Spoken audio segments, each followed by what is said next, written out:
Matthew chapter 6, verse number 33 and 34. Matthew chapter 6, 33 and 34. Everybody read from the Ilocano, 1076, page 1076. Ilocano. Ready? Read. Ngembiruken yung umuna, ti pagarian ti Dios, ken ti kinalinteg na. Ket isu amin dagitoy nga banbanag, mainayon danto kada kayo. Saan kayo nga rod nga agagawa ti maipaay ti aldaw a sumaganad. Tati aldaw a sumaganad, agawaan nanto ti maipaay ken kuana. Dasen ti tunggal aldaw, ti dakes nga da. Exodo 20 verse 3. Exodo chapter 20 verse 3. Begin. Awan ti sabali at Diyos mo iti sangop. Heavenly Father, you are worthy, deserve mo, ngayon unada ka. Deserve mo, Apo, nga iti biyag mi, padayawan na ka. Uray adda dagiti desisyon, nga ramiden mi that involves giving up, dagiti banbanag, nga isuda iti mangagaw, iti panagserbi miking ka, sami nga sayangan digitoy, gaputa maikari ka, kan ammumi by faith, nga kayam nga sukatan digitoy apo nga banbanag, dakdakkel pay. Kayat mi nga tibiyag mi, agbalin nga nabileg, nga testimonyo, hanlaan nga kadigiti kakabsat ti pamati to inspire them, but even to the unbelievers, that we can show to them that we love you more than anything else. Help your servant, give me wisdom. Ti mandawatek Apo, nga sikat agsaw ti every puso. Tignay na kami Apo, burakam dagiti natangkan na puso. Palagipam dagiti kakabsat nga makaliplipat. Kat sikapot mang palukneng kada kami. Tapnon ti kasta, agbyag kami ti sentro ti pagayatam. In Jesus' name we pray. Amen. You may be seated now. Adu nga options ti may offer ti lubong. Kat ti kaadu kakabsat nga options, nagrigat nga pagbiyagan ti Matthew 6:33. Hanakasla idi, awan TV, awan radyo, awan mall, awan pagpasyaram, ti lapapanam, taltalon. Di kat ti Domingo, nalaka nga desisyonan ti mapangkapilya. Tata, nagbalinan nga narigat, ti agdesisyon nga mapan makigimong. Kasi adon iti option. Adu dagiti demands. Adu dagiti pressure. But the Bible did not change. No man nagbaliw ti tiyempo, nagbaliw ti kasasaad, ti Biblia sa nga nagbaliw. Kung na ti Biblia, biruken yung umuna, ti pagarian ti Diyos, ken ti kinalintag na, sa nga nagbaliw deta nga bilin. Kat DJ Kari, hamot nga nagbaliw. Kat amin dagitoy, mainayon danto. What I would like for you to realize today are two things, the command and the promise. I will show to you what this command means. Ngayon unam itiapo. Now, what does it mean to put God first? Ibagayo man pelang dijay, seeking God's kingdom first. Everybody say that with me. Okay. Damagan man itakaabay mo, nasursurum ka din, ngayon una, iti apo? Come on, ask your seatmate. Nasursurum ka din, ngayon una, iti apo. Sa Tagalog, natutunan mo na bang unahin ang Diyos sa lahat ng bagay? That is seeking God's kingdom first. And I want you to realize na ito po ang isa sa mga unang dapat matutunan ng isang anak ng Diyos. Kumbaga sa bahay, pundasyon. Kumbaga sa pag-aaral, fundamental.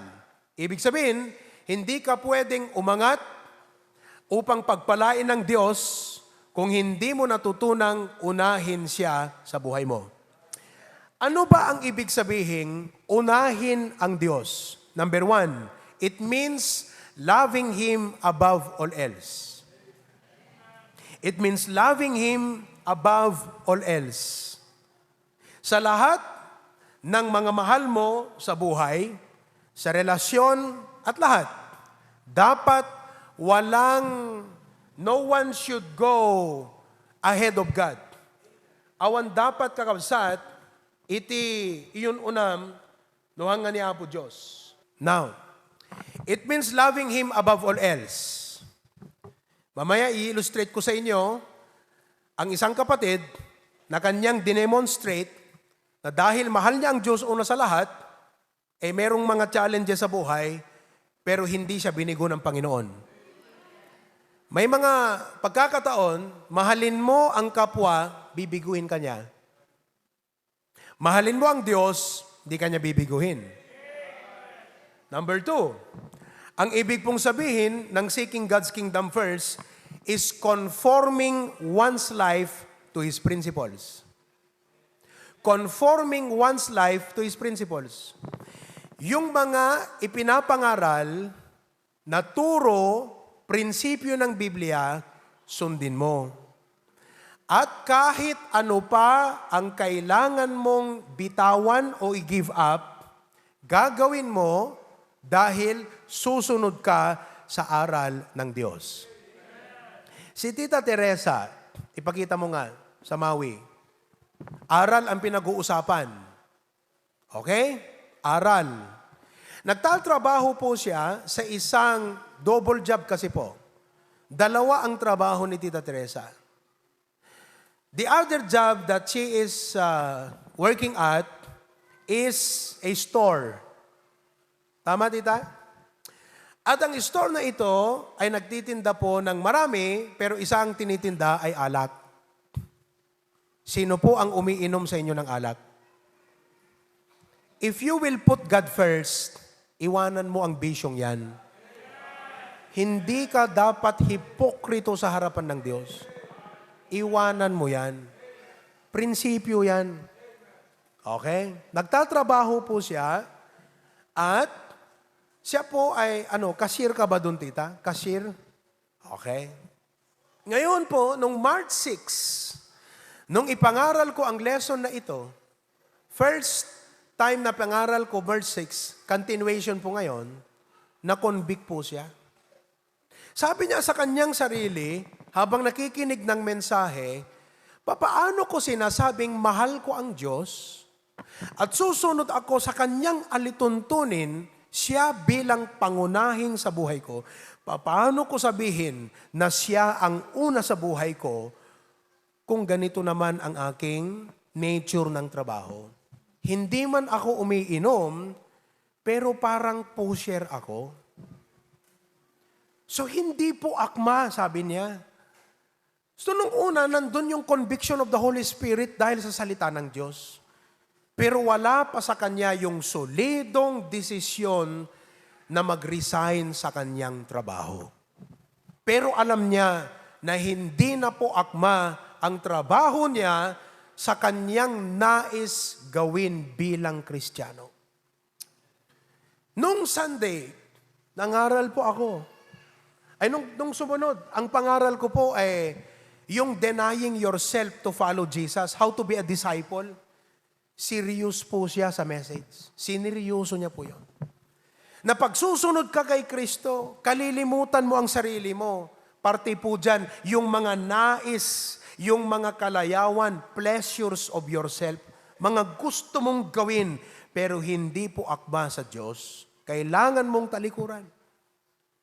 Tapos nag-preach ako nung Sunday. Sino pong nakakaalala nung title nung preaching ko nung Sunday? Pakisigaw nga ang title nung preaching ko last Sunday. Hindi seeking God's kingdom first. Nung una pa yan. Nung Sunday. Ha? Nalimutan nyo yung preaching natin nung linggo. Napakagandang preaching natin. Oh. Sino pong nakaka-remember? Ha? Ano? Ha?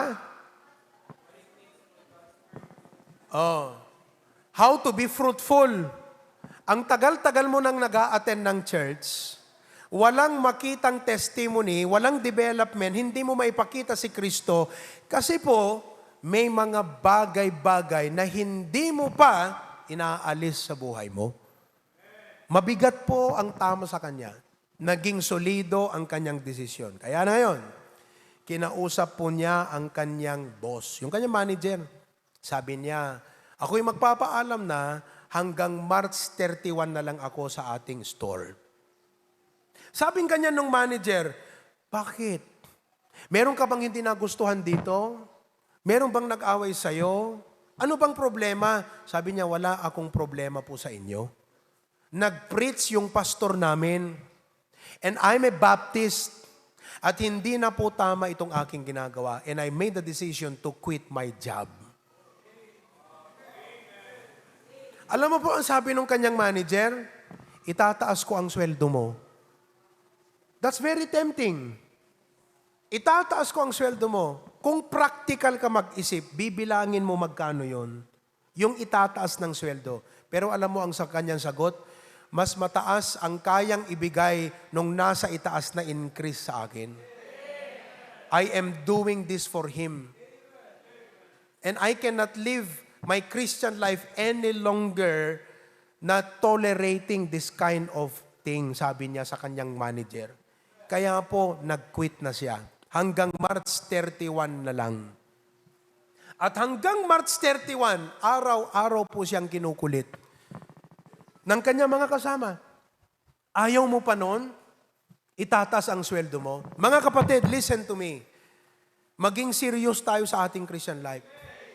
Kung kayo po ay may bisyo pa at tinatawag mong Kristiyano ka, tinanggap mo si Kristo, tagapagligtas mo, pwede bang iwanan mo na yan? Hindi dahil sa akin. Hindi lang dahil sa iyong health, kundi dahil sa Panginoon. Ipakita mo ang testimony mo.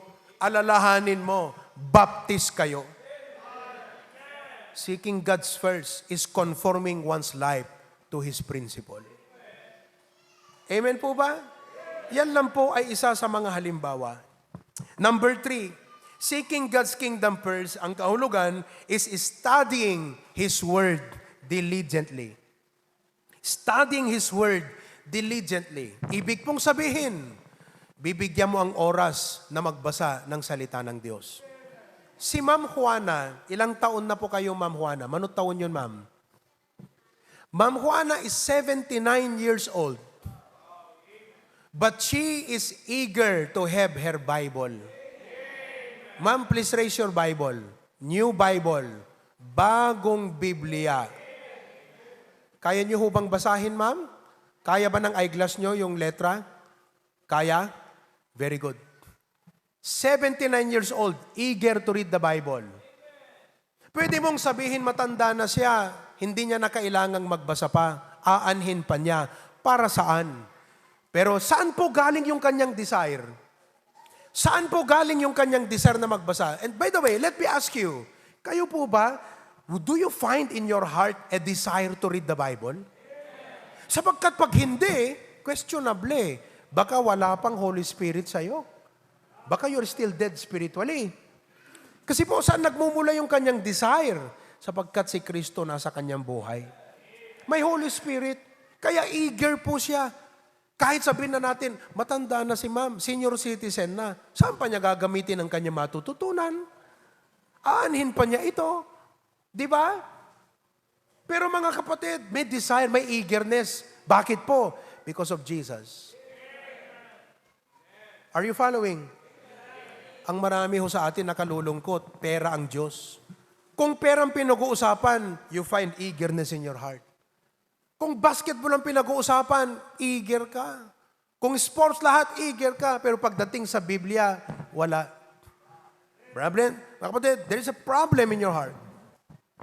Seeking God's kingdom first. Number 4, seeking God's kingdom first also means serving faithfully in church.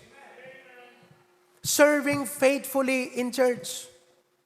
Ibig pong sabihin, pag inuna mo ang Diyos, okay? Automatic, maglilingkod ka sa Panginoon.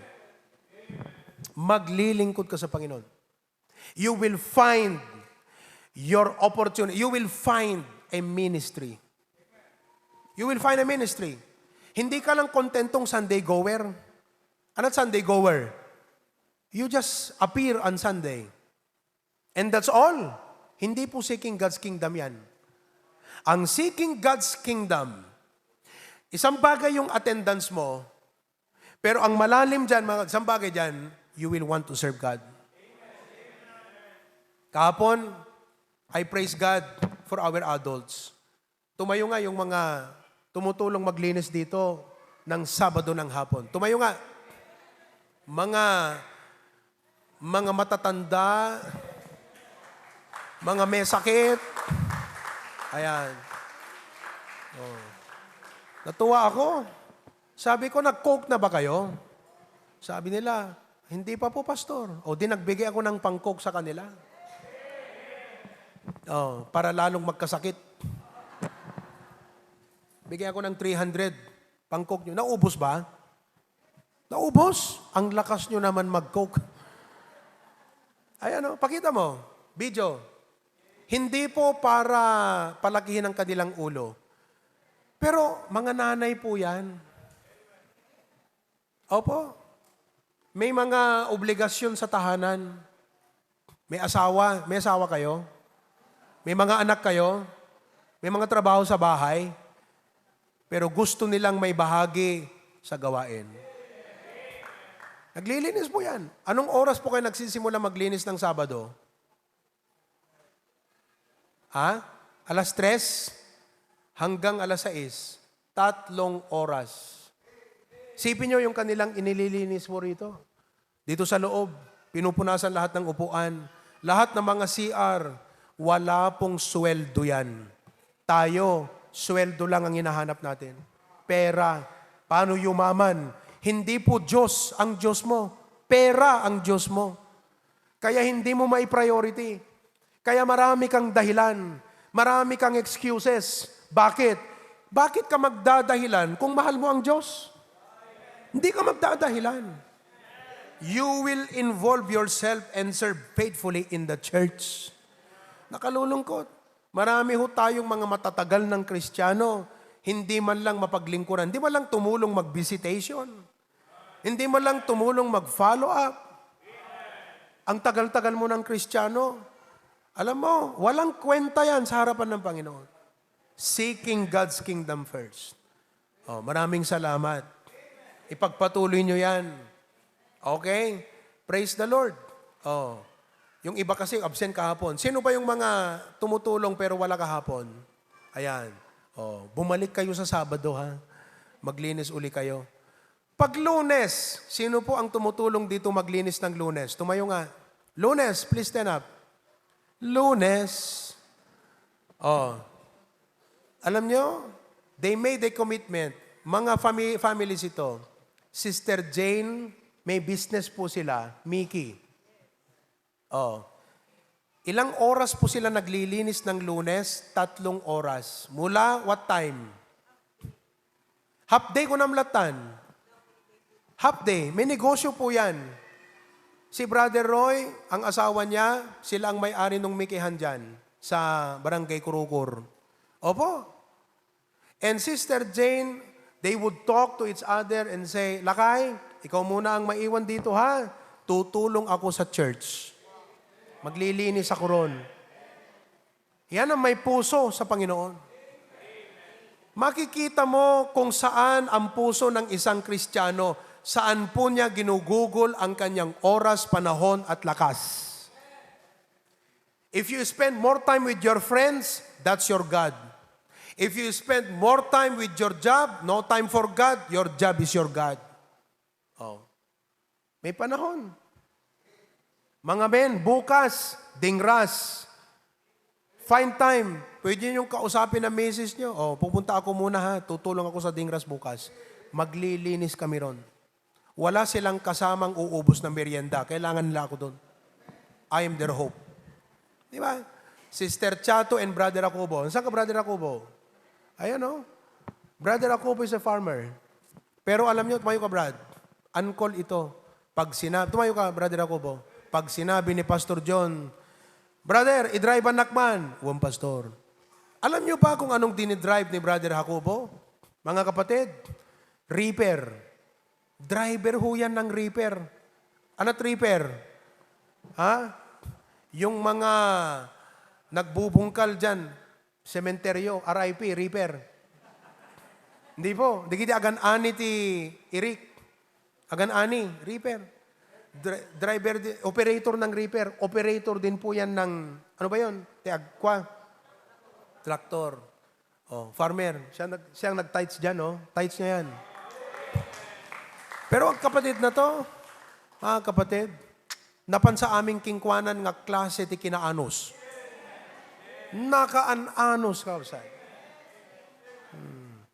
Alam nyo, sabi siguro ng mga kaibigan niya, anat alam nila, swel-swelduan da ka? Kasi ang tao, ang hanap lang talaga pera eh. Tayo hindi eh. Diyos. And all these things shall be added unto you. Maraming salamat, Brother Jacobo. Nakakatuwa ang kapatid na to. Small, but terrible. Kapatid. Brother Ray and Sister Lynn. Nandun ba Sister Lynn? Nandun sila sa Dingras. Grabe. Alam nyo, itong mag-asawang to, parang full-time. Parang mga full-time staff ng church. What a blessing. Ganyan po, pag sa puso mo, nais mong unahin ang Diyos. Number 5, it is letting Him have the glory for your work. Letting Him have the glory for your work. Whatever you do, sabi mo sa sarili mo, Lord, lahat ng success ko para sa iyo. Amen? Ang kaslakan na unbeliever nga, gusto mong maging sikat, maging successful, dahil gusto mo lang isatisfy yung ambition mo sa puso mo, you are making a God out of yourself. Ang Diyos mo yung sarili mo. Hindi po. Dapat lahat ng gagawin mo, Lord, ang success ko, I want to dedicate it for you. My achievements for your glory. Amen? Alam mo, makikita mo, it will make a difference. Yeah? When you commit that whatever you do, you will do it all for the glory of God. Number 6, seeking God's kingdom first is attending worship services faithfully. Attending worship services faithfully. Amen. Faithful po ba kayo sa pag-a-attend ng church service? Are you faithful? Diyan mo makikita pag inuuna mo ang Diyos. Hello? Deta kausat. No yun unam ti Apo, nakaset king ka, Domingo para ti Apo. Merkules para ti Apo. Sunday afternoon, inak-agattend ti training para sa Panginoon. Attending worship services faithfully. Wala pong dapat mas mahalaga sa oras ng pagsamba, kundi ang Panginoon. Hello? Hamoy suksukat kakabsat ti Apo. Iti anyaman nga panagkitam ket napateg, gaputa napateg king ka, iso nga di ka umay makigimong, iyon unam, mas nga i-priority day nga banag. Are you following? Andiyan ba si Toto? Australia. Toto, magandang umaga sa'yo. Eto nabubuhay na sa totoo. Toto. Katotoanan. Ayan, tumayo ka nga, Toto. Si Toto ay galing pong Jensan. Kalimitan ang preaching ko Ilocano. Pero alam mo ang sabi niya, Pastor, ang Panginoon ang nagpapaunawa sa akin ng preaching mo kahit Ilocano. Na-save po siya sa Jensan, sa murang edad na teenager. When he was still in high school, nakilala niya si Kristo. Nabaptize, naging member ng Baptist doon sa Jensan. Ngayon po, sumasama sa pastor, nangangaral, nagsusoul win, active. Pero kagaya ng karamihan, pag nag-college, lumalayo na, napapalayo sa church, siyempre, parang ibang mga young people, kaputa imadayon, barkada mo, tanggakabsat, limamiis. Totoo yun. Huwag mong sabihing mainit ang puso mo para sa Panginoon pag lumayo ka sa fellowship ng church. Lalamig ka. Lumamiis ka, kabsat. Nakapag-asawa ng Katoliko, at prayer niya ngayon, maakay niya ang kanyang misis sa Panginoon sapagkat ang misis po niya, debotong Katoliko. So nag-backslide. Dumating sa punto na magulo ang buhay niya, magulo ang isip niya. Nag-pray. Sabi niya, Panginoon, ibalik mo ako sa iyong kalooban. Yan lang ang prayer ko, Lord. Ibalik mo ako, Panginoon. Tulungan mo ako na makabalik sa iyong kalooban. Alam niyong ginawa ng Diyos para makabalik siya sa kalooban ng Panginoon? Dinala po siya sa Australia.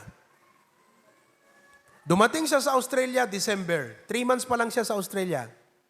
Oo, dinala po siya sa Australia. At doon nakilala niya ang mga kapatiran. Sila Aldrich, katrabaho niya ngayon si Nelson, at yung mga kaibigan, si Brother Jeff. Ayan, Brother Jeff, Engineer Jeff, nakilala niya sila, nandun sa likod si Engineer Jeff. At inakay po siya sa ating gawain. Alam niyo po, mula noon, sabi niya sa kanyang puso, ito na ang aking hinahanap. Listen to me, kung totoong tumanggap ka sa Panginoon bilang tagapagligtas, totoong anak ka ng Diyos, hahanapin mo ang church. Hahanapin mo. Kung hindi mo hinahanap ang church, baka wala sa iyo ang Panginoon. Sapagkat ang church ang tahanan ng lahat ng mga anak ng Diyos. Oh, I'm telling you now. You see? So, naibalik siya sa Panginoon. Ngayon po, nakabalik na siya sa Panginoon. Baguhan pa lang siya sa Australia. Siyempre, naghahanap ng trabaho, nag-aaral, dalawa yan working student. Ino-offeran ngayon siya na magtrabaho ng Sunday. Ilang oras yon? 3, 4. Ilang oras yung trabaho mo sa Sunday na ino-offer sa'yo? Basta ino-offeran siya, o 8, na magtrabaho ng Sunday, sabi niya sa akin kahapon na ang sweldo, mga kapatid, sa isang araw lang yon will be equivalent to 10,000 pesos. Ang 10,000 pesos, sweldo po yan ng isang karpintero ng isang buwan. 10,000, isang araw lang niyang kikitain. That's very tempting. Pero dahil po sa kanyang puso, tatanta ngayon na naibalik na ako sa Panginoon, ayaw ko nang mahiwalay pa. Ayaw ko nang mapalayo uli yung aking loob. Aanhin ko ang 10,000 kung patay na ang kabayo. So he made a decision to turn it down and say, no. Kasi nung time na yan, struggle po siya because kulang pa yung kanyang sweldo Nag-aaral Kailangan pa niya ng another extra hours to work to compensate his needs in Australia. Baka akala niyo, expensive ang Australia. Very expensive ang buhay sa Australia. Tama ba ako, mga kapatid? Australia, very expensive ang cost of living. Kaya hirap na hirap si Toto. Alam niyo po, when he decided to turn it down, the following week, meron pong nag-offer ng extra 3 hours a day. Times 5. That's 15. More hours to work, more income. Pinalitan ng Diyos. Mas malaki pa. Oh. Ang sabi ko sa kanya kahapon, at sasabihin ko sa inyong lahat, nanonood, nakikinig ngayon, ipagpapalit mo ba ang Diyos sa 10,000?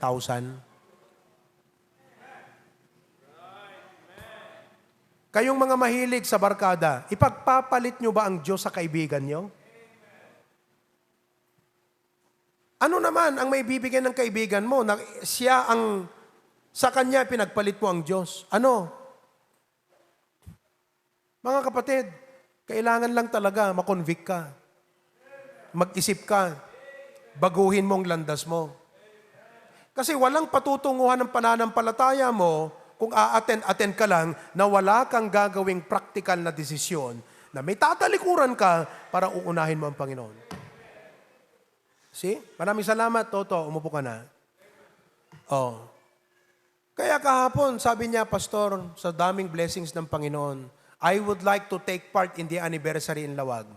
Kaya po, sabi niya sa akin, Pastor, paano po ako makapag-send ng konting help at blessing para sa ating anniversary sa Lawag? What shall I render unto the Lord for all His benefits toward me? Amen pa mga kapatid? Attend worship services faithfully. Sunday morning, Wednesday night, itatak mo yan sa puso mo. Prayer meeting, hindi optional sa akin to. Hindi ako pwedeng umabsent sa prayer meeting. Dapat nandun ako. Si Doc Lester, sabi niya nung Sunday, nung isang linggo, batak pa manggagaling. With his utmost and best, ikarkarigatan na nga kamakaman kakabsat, duray malayten, basta makakamakam ti prayer meeting. Mga kapatid, ganyan po ang seeking God's kingdom first. Hindi yung, kung ang pastor, binisita ka, tapos sinabi sa'yo, Brad, ba't hindi ka nag-a-attend ng prayer meeting? Mau-offend ka pa. Si pastor naman, oh. Umay nagpesidi ron, nga jak agad attend prayer meeting. Alam mo, kung wala akong pakialam sa'yo, hindi kita kakausapin eh. Kasi alam mo kung Kristiyano ka, obligasyon mo yan eh. Responsibilidad mo na dumalo sa prayer meeting. Mga kapatid, ang katwiran natin, nabanugak ngamin, pastor. Kanan tumatla obram di balayo, agit dagbuy-buya. Di ka pala umay, di ti kapilya kakabsat, maki-prayer meeting. Doon naman pa may sugsugal ka dita. Basta ka dita. Naintindihan po ninyo mga kapatid? Well, there may be some reasons why you cannot come, and that is if God can understand your reason, pero mga kapatid, hindi mo dapat gawing mahirap ang pag-a-attend ng worship service. Hello? Kasi sinong nagbigay ng trabaho mo? Diyos. Sino ang nakikinig, sumasagot ng panalangin mo? Diyos. Kaya nararapat lang. Nasambahin mo siya. Oh. Number 7, being regular in prayer. Being regular in prayer. Number 8, making Him known to others. Making Him known to others. Oh. If you put God first in your life, wherever you go, anong gagawin mo? You will seek to share the gospel to others.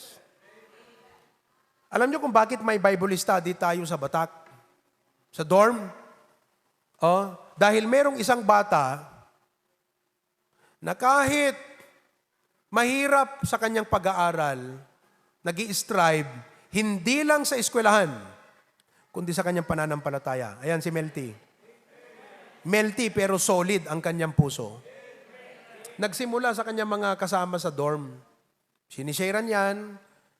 Tapos in-invite si Edward. Sabi niya, Sir Edward, napaalam sa akin, pwede bang tulungan mo ako? Na-sharean natin yung mga ka-dorm ko. And then, naging Bible study. Tapos, sabi nung guard, uy, dumadami na kayo ah. Dumadami sila. 40 plus ang attendance sa Bible study. Sabi nung guard, hindi ko na kayo pahintulutan pa mag-gather next time pag wala kayong permit. Kinausap natin ang BYC group natin. Ito po ay grupo ng ating mga members at advisors na teachers na nag-aaral at nagtuturo sa MMSU. Sabi ko, kumuha kayo ng permit. Kumuha sila ng permit. The last Bible study we had 82 in attendance. Maraming naliligtas. Alam mo kung mahal mo ang Panginoon, you will also love the souls of men. Pinuhin mo, kaibigan mo, hindi mo masyaran. Nasaan ang Panginoon dyan? Kasama mong kumakain, kasama mong nagbibiyahe, kasama mo sa school, hindi mo masyaran, hindi mo ma-invite. Nai-invite ka nila sa mga pupuntahan, hindi mo sila ma-invite sa church. Nasaan ang seeking God's kingdom? Masaya kayo pag nagsasama? Wala kang longing na makita na mas masaya sana kung kasama ko sila sa church. Wala yon. Nasaan ang seeking God's kingdom? Is making Him known to others. Sino po sa inyo may mga kaibigan? Taas ang kamay. Oh, adadaga kayo miyo. Di kayo man lang maawi si that church kaabsat. Seeking God's kingdom first. Number 9, never compromising the truth. Never compromising the truth. And number 10, being the best Christian that you can be. It's being the best Christian that you can be. That is seeking God's kingdom first. Naipaliwanag ko sa inyo, na-example ko si Brother Conrad. Are you following? Dakay pala tagabsat? Oh. Brother Conrad de Bulido. Brother Conrad is an electrical engineer. May asawa, may mga anak. May trabahong maganda sa Accenture, may pamilya, binigyan ng Panginoon, nagsimula sa basic salary. But because of his principle, God first. Andiyan ba kayo? God first. Anong ginagawa niya? He would faithfully, sa lahat ng kanyang sweldo faithfully give his tithes to the Lord. Ganito kasi yan, ang seeking God first, when you receive your blessing, you set aside the tithes. Umuna nga itid mo, jay para ti apo, tithes. Tithes ko na man. Kat numanot mabati, isot i-budget mo para ti family. Tayo kasi baliktad. Unatay nga kwenta iti magastos. Jay nabati para ti apo. Hindi yan seeking God's kingdom first.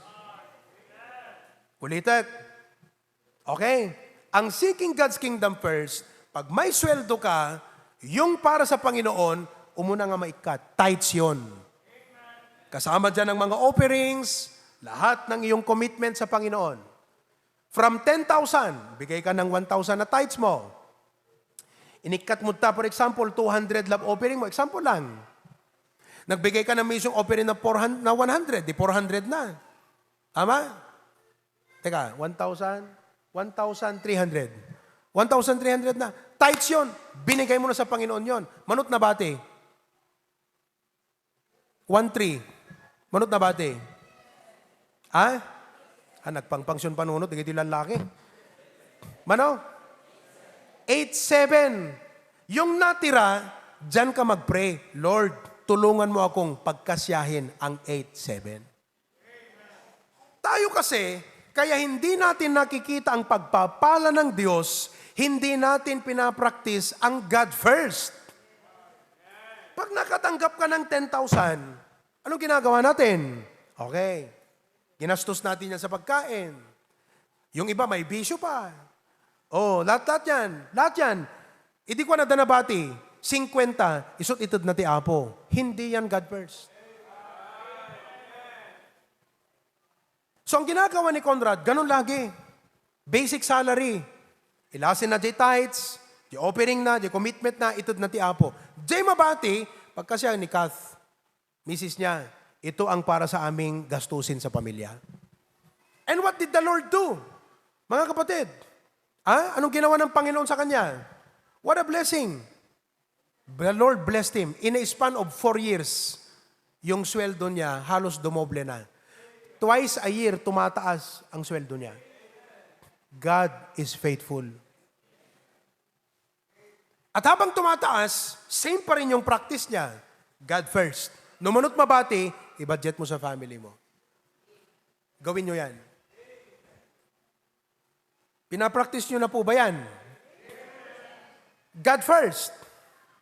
Kung sa una, wala ka pang makitang blessing, just wait. Just wait. Because God is just testing your heart. Sinusubukan ka na ng Panginoon. Hello? Siguro darating pa yung time, magkakaroon ka ng mga challenges at demand sa buhay. At alam niyo ang kapatid na ito, si Brother Conrad, part po siya ng AV.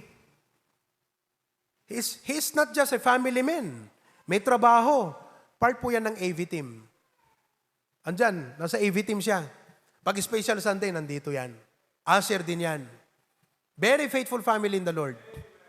They're always there. Pag meeting, nandyan. Pag nagpatawa ko ng meeting lahat ng discipler, key people, nandyan. Pag sinabi ko, may meeting tayo mamaya, nandyan yan. God first nga eh. Ang mahirap sa'yo, kung finorsake mo ang Diyos, nag-commit ka sa napakaraming mga bagay ng buhay, hindi mo na kayang unahin ang Panginoon. Hindi lang hindi mo kayang unahin ang Panginoon. Timamnay pa yen, limamiis pa yen ti pusom. Awan pa'y katrik namon nga umay makigimong, makipellowship ti believers, tumulong ti church, kasi inubos na ng lahat ang iyong puso. Wala nang lugar ang Panginoon sa'yo. Wala na yung God first. Ngayon, ipapakita ko sa inyo ha. May illustration ako sa inyo. Okay? Edward, halika rito. Pakita mo, Edward. Dito, saka dito. Habang inahanda ni Edward, itong illustration na ito, naalala nyo ba yung magkapatid na Jacob at Esau? Esau sold his birthright to Jacob. Si Esau po, tingnan nyo maigi ha, binigay ng Panginoon sa kanya ang opportunity na maging head. Maging tagapagmana. Listen, lahat po tayo, dahil sa Matthew 6:33, pinagkaloob ng Diyos sa atin ang opportunity pagpalain. Pero, kinakailangan protektahan mo ang birthright mo. Ibig sabihin, protektahan mo ang prinsipyong seek God's kingdom first. Huwag mong ipagpapalit. Huwag mong ipagbenta yan. O, ituloy natin. Ipinagpalit ni Esau dahil po doon sa, alam nyo ba yung kwento? Na panag-anop, pagod na pagod, nagluluto si Jacob ng isang swam na kambing, na amoy ni Esau, ang sarap naman. Jacob pahingi, pagod ako, I'm fainting. Sabi ni Jacob, Kuya, with a condition. Kung ibibigay mo sa akin ang birthright, sa'yo ang pagkain ito. Sabi ni Esau, aanhin ko pa ang birthright na yan. Buhay ko to. Alam nyo, ganyan minsan ang Kristiyano. Aanhin ko pa ang church na yan. Bakit? Mabibigyan pa ako ng pera? Bakit? Pag nag-service ba ako dyan, may pang saang ako tinapoy? Apay, no hindak makikimong, adanto si Dagno agawida? Aanhin ko pa ang church na yan. Kailangan ko ng pagkain. Ganun po si Esau. Aanhin ko pa ang birthright. Hindi niya alam yung birthright na yon, that he should protect it with his life. So ipinagbenta ngayon yung kanyang birthright. Naunawaan po nyo? So ang nangyari, nawala kay Jacob yung kanyang position at privilege. So that Jacob, instead of Esau, became the father of Israel. Isot ng tawid kakabsat, they jay in kariti apo kini Abraham, ni Jacob, instead nga ni Esau. Are you following? Sayang. Yung birthright natin, yan po yung binigay ng Diyos na utos. Birthright natin yan. Hindi lang po karapatan, responsibilidad po natin yan to put God first and protect it with your life and even your reputation and your dignity. Put God first. Durikat katawaan na ka, uunahin mo ang Panginoon. And surely God will not fail to keep His promises. Okay? Ngayon, ito. Siguro naman ang iba sa inyo, nakita nyo ng illustration na to. Unahin natin, ito ba yon yung, unahin natin to, itong parte na to. Okay. Itong mga sibuyas, ilagay mo na, dyan, zoom mo, nire-represent po niyan, pwede bang hatiin mo? Kung kaya ha, one camera sa akin, one camera dito. Hati. Kung kaya, pag hindi, that's alright. Yung sibuyas po, ito tayo ha. We are this glass. Okay? Yung pong sibuyas, ito po yung ating priority paglilingkod sa Diyos. Sunday morning, prayer meeting, paglilingkod sa Kanya, soul winning. Oh. Napuno na ba? Napuno na. Umabot na siya sa taas eh. Ang iniisip kasi ng iba, pag binigyan ko ng oras ang Diyos, sineryoso kong maglingkod, mag-Sunday morning, Sunday afternoon, Wednesday night, maglingkod, baka wala na akong panahon sa aking family. Diyan ka nagkamali. Because itong bato, ito na yung mga relationships mo. Trabaho, sige, subukan mo ilagay. Tingnan natin kung magkasya. Okay? Pag hindi nagkasya, kasalanan mo yan. Oh, your family, your children, okay? Ha? Sige pa, hanggang doon sa baba. Doon. Oh. Your children. Oh, yan, bumababa na. Sige. Oh. Sige. Your friends, your job, your studies. Oh. Sige pa. Bira. Meron pang space dun eh. Kasi hindi mo pwedeng sabihin walang panahon eh. Na dahil inuna ko ang Diyos, wala na akong panahon sa family. May space pa oh. Meron pa. Depende lang sa'yo, paano mo talaga i-manage yung sarili mo, yung time mo. Kaya, huwag mong sabihin pang Sunday morning ka lang. Huwag mong sabihin pang Sunday morning lang. May time ka. May time ka sa family, may time ka para sa Panginoon. Amen? O, ngayon, ito. Tignan nyo maigi. Ano't natira? Send. Ito na yung para sa pleasure. Naintindihan nyo? Ang mangyari, sa isang Kristiyano, marami tayong mga gusto sa buhay na pleasures eh. Okay? Lang ay di pa nagbiag. Ang mangyari, pag inuna mo ang Panginoon, may time ka pa rin sa family mo, sa trabaho mo, etc., maksayan iti worldly pleasures mo. Marami to, pero hindi natin ikakasya lahat yan. Lagay mo, pwede lang makasya. Pero meron. Pwede ka pa rin magbakasyon, bakit hindi? Pwede ka pa rin mag-mall. Pwede ka pa rin maglakad-lakad sa mall na walang pera, ma-relax ka lang. May time ka pa rin mag-mall. May time ba kayong mag-mall? Ba't wala kayong time maki-prayer meeting? Oh, nagkasya? Oh, kita nyo, kurang pa yun. Pwede pang dagdagan ng nagkasya lahat. Nakaya lahat. Nakapaglingkod ka na sa Diyos.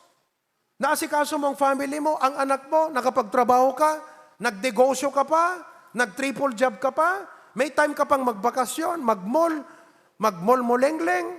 Kasya. Bakit? Because you put God first. Oh, dito tayo sa kabila. Okay? Unahin natin yung gaya ng ibang Kristiyano, yun una kakapsat ti sarili.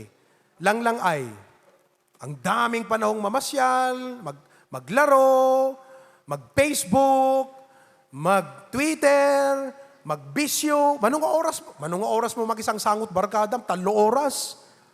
Oh, gabi-gabi yan. Ilagay mo. Inuna niya yan eh. Priority niya yan eh. Yan ang mahalaga sa kanya eh. Yan ang affection niya. Oh, inuna niya. Oh. Kita mo, sa ginawa mo sa buhay mo, ano pa ang time mo sa Panginoon ngayon, sa family mo? Ngayon, bago ang Diyos, dahil siyempre, naisip niya, family ko muna. O, lagay mo na yung mga bato. Trabaho muna. Business muna. Pera muna. Kaibigan ko. Sarili ko. Pagbigyan ko. O, kahit ano pang gawin mo ngayon yan, hamo maikasya ang kakabsat. Kaya ngayon, Sunday ka na lang sa Panginoon. Pumunta ka sa Sunday, pagod ka pa, inaantok ka pa, hindi ka makakonsentrate. Bakit? Dahil dito, inubos ang puso mo. Wala na. Wala ka ng ganang kumanta. Wala ka ng eagerness makinig ng salita ng Diyos. Bakit? Lahat yan, no? Tapos, pupunta ka sa Panginoon, bless me, Lord, ha? Ay, kung ako lang ang Diyos, nagganas na kakatungpaan niya po, Diyos, di ba? Tignan mo naman yung buhay mo, oh. Nasaan ka rito, kapatid? Nasaan ka dyan? Ngayon, nasaan ka? Hello? Oh, kayo mga nandyan sa Facebook, ibang sanctuary, nasaan kayo rito? Sunday morning ka lang? Saan ka na naman pupunta mamayang hapon? Saan ka na naman pupunta sa Miyerkules ng gabi? Tama hindi?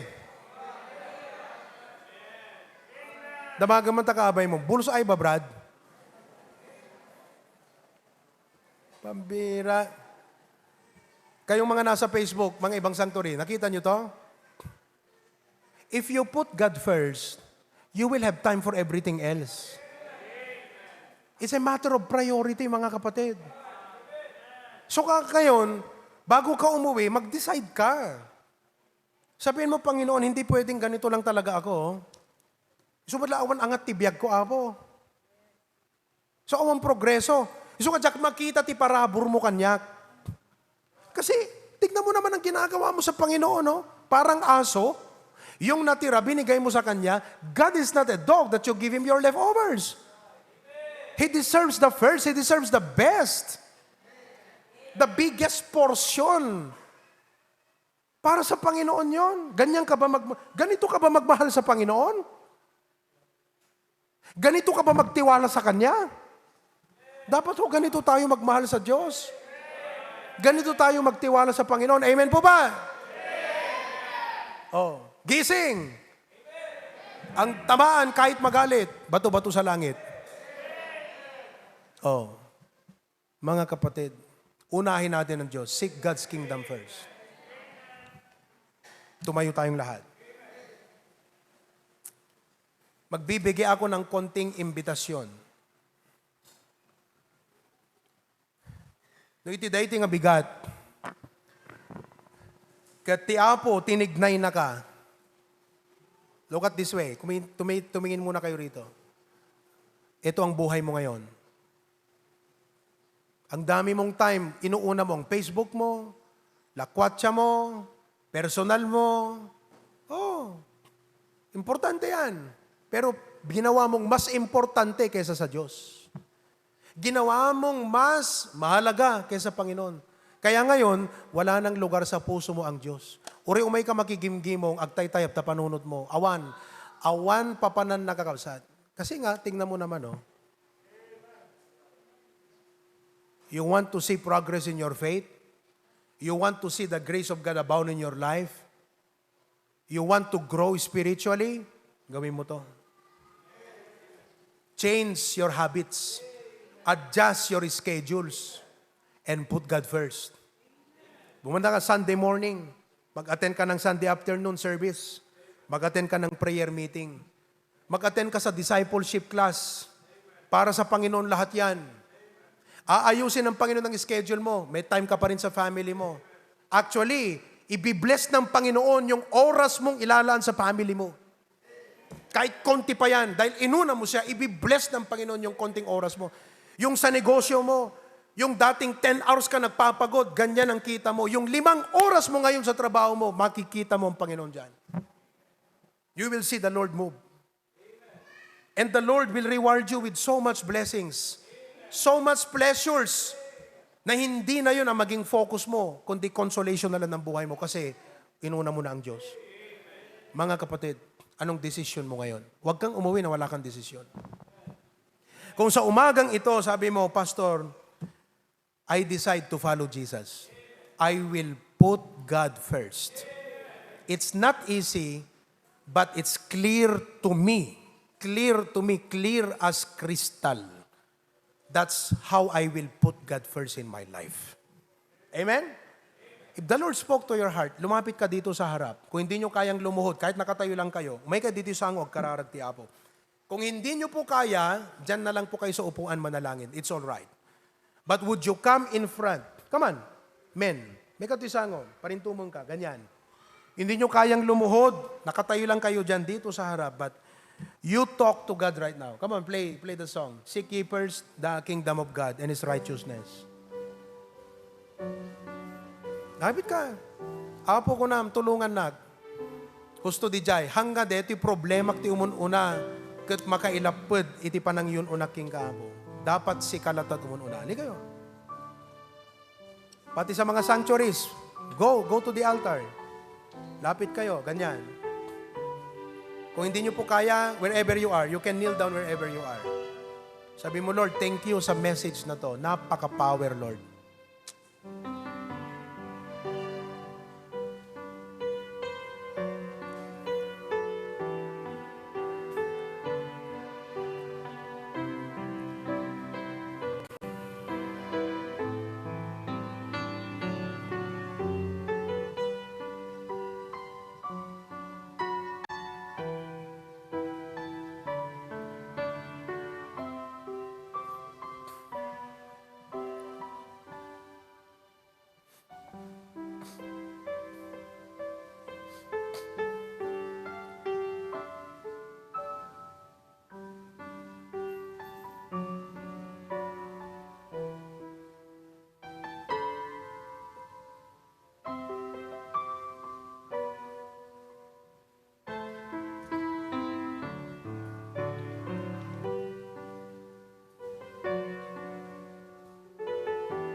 If you're done praying, you can stand and quietly go back to your seat.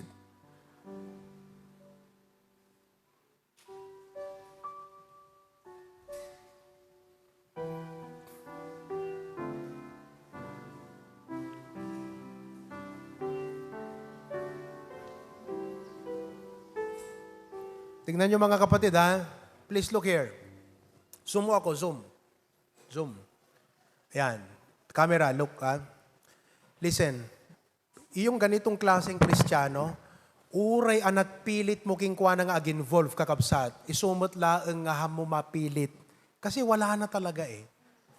Unless that he is willing to do a radical change in his life. Kung mananatili siya sa kanyang buhay na ganon, kahit anong pilit mo, Brad, sister, tito, tita, umay kay itong kastoy, umay kay itong kastoy, wala talaga. Wala kang mapipiga. Wala. Because of his lifestyle. Alam niyo ang susi? Baguhin niya yung lifestyle niya. Gawin niyang ganito. Brethren, unless you're willing to go home and start a radical change, matinding pagbabago, kung baga sa bahay, total renovation of your schedules, your acquaintances, your friends and all, hindi ka magiging ganito. So uray ka na niya, ibagbagaking ka, Brad, may katun Sabado well, palpaliwaweng. Kasi nga, yung buhay mo, wala kang mapiga. Ganito yung buhay mo eh. Ganito ang priority, ganito ang mindset mo eh. May ka makipagbisita, well, pastor. Pero wala. Umay kan tumaki-training, kasi member ka ti church, nagbayag kan ka, pastor. Pero wala. May ka maki-fellowship, the fellowship tayo, pastor, malate pa yung umay. Kasi, yan, look at your life. And you expect God to bless. Mga kapatid, I encourage you, ganito dapat tayo.